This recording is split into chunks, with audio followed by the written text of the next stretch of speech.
श्री अंबाबाई मंदिर परिसरात 2,85,00,000 रुपयांचा निधी वापरून म्युझिकल पोल उभारण्यात आले होते.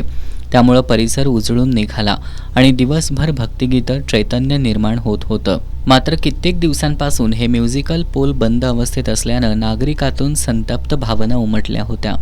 या संदर्भात आमदार राजेश क्षीरसागर यांनी महापालिकेच्या अधिकाऱ्यांसमवेत बैठक घेऊन म्युझिकल पोलबाबत आढावा घेतला. पोल बंद का, मेंटेनन्स का करत नाही, आम्ही केलेल्या विकास कामात खोडा घालून पोल बंद पाडले जात आहेत काय, असा जाब विचारत तात्काळ पोलमधून श्री अंबाबाई आरतीसह इतर भक्तिगीतं सुरू करण्याचे आदेश दिले. तसंच मंदिराचं सुशोभीकरण हे आमच्या प्रयत्नांनी केलंय, पण पोल्सच्या देखभालीसाठी राखीव निधीतून अभियंत्यांची नियुक्ती करावी आणि आवश्यक यंत्रसामुग्री ठेकेदारांकडून उपलब्ध करावी. विकास कामांसाठी निधी आम्ही आणतो, पण त्याची योग्य देखभाल ही महापालिका आणि देवस्थान समितीची जबाबदारी आहे, असं त्यांनी स्पष्ट केलं.